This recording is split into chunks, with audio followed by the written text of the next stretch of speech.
Hello friends, భారతదేశ పొట్టి cricket మహాసంగ్రామం ఈ రోజుతో ముగియనుంది. తుది అంకానికి చేరుకున్న ఐపీఎల్ ఈ రోజు ఫైనల్ మ్యాచ్తో ముగియనుంది.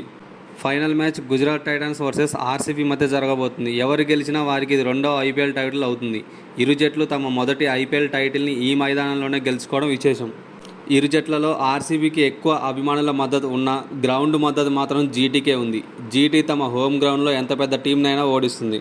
ఆర్సీబీకి పెద్ద అడ్వాంటేజ్ ఏమిటంటే శనివారం రాత్రి భారీ వర్షం కురిసింది. దీనివల్ల పిచ్లో ఏమైనా తేడాలు జరిగితే ఆ తేడాలు జీటీ కూడా అర్థం అవ్వకుంటే ఆర్సీబీ ఛాంపియన్గా నిలిచే అవకాశం ఉంది.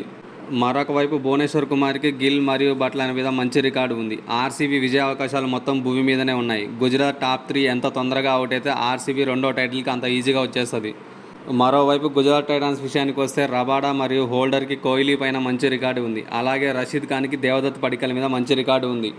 కోహ్లీని పవర్ ప్లేలోనే అవుట్ చేస్తే గుజరాత్ టైటన్స్ రెండో టైటిల్ కొట్టేసినట్టే. ఎందుకంటే ఆర్సీబీలో మొదటి నుంచి కోహ్లీ ఒకవైపు వికెట్ల పతనానికి అడ్డుకట్ట వేస్తూ ఇతర బ్యాట్స్మెన్ హిట్టింగ్ చేయడానికి మంచి అవకాశం కల్పిస్తాడు.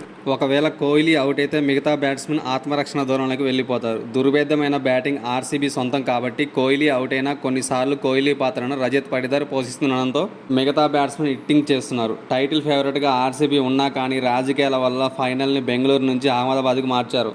ఇది ఖచ్చితంగా జీటీకి అనుకూల వాతావరణం కల్పించడానికే ఇలా చేశారు. ఫైనల్లో మీ సపోర్ట్ ఎవరికో కామెంట్ చేయండి. నాకు మాత్రం మైండ్ ఆర్సీబీ అని చెప్తుంది, మనసు మాత్రం గుజరాత్ టైటన్స్ అని చెప్తుంది.